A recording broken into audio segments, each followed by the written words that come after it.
My girlfriend came to me at my family reunion and asked, "Why are you here?" I almost choked on my lemonade. We'd been dating for 2 years and she'd never been to one of my family events before. I looked at her confused. "What do you mean?" I asked. "I'm surprised you're here. No offense, but I didn't invite you." The backyard went quiet. My aunt stopped gossiping by the grill, and my uncles paused their cornhole game.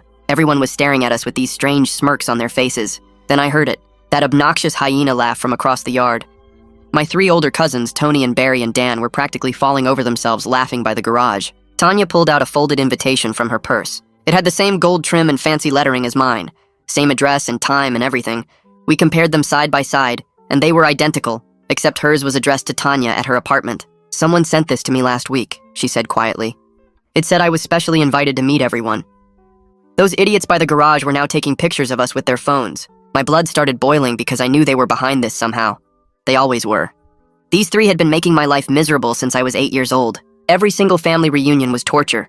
When I was a kid, they would hold me down and spin their razor scooters super fast so the metal part would smash into my ankles over and over. I still have scars from that. When I got a little bigger, they would literally pick me up and throw me back and forth playing monkey in the middle while I screamed for my mom. They put ghost peppers in my birthday cake when I turned 13. I spent the whole party crying in the bathroom while they laughed outside the door. In high school, it got worse. They found out who my girlfriend was and all 3 of them started texting her. Tony actually convinced her to dump me and date him instead. Then when he got bored, he passed her to Barry and then Dan. They sent me pictures the whole time. College was supposed to be my escape, but they followed me to a party once and slipped something in my drink. I woke up with no shirt in the middle of campus covered in permanent marker. They had videos of me pooping and vomiting at the same time, all over the frat house, and me cleaning it up the next morning. They showed everyone at Christmas that year.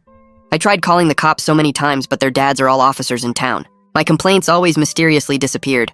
My parents said I was being dramatic and to just avoid them at family events, but standing there with Tanya looking confused and hurt while they laughed at us was the last straw. I stormed across the yard and shoved Tony hard in the chest. He stumbled back into the garage door. "What sick game are you playing now?" I shouted. Barry stepped forward with that stupid grin on his face. "Whoa, calm down, little cousin. We're just having some fun." "Fun? You invited my girlfriend here to humiliate me somehow, right? What's the plan this time?" Dan was recording everything on his phone.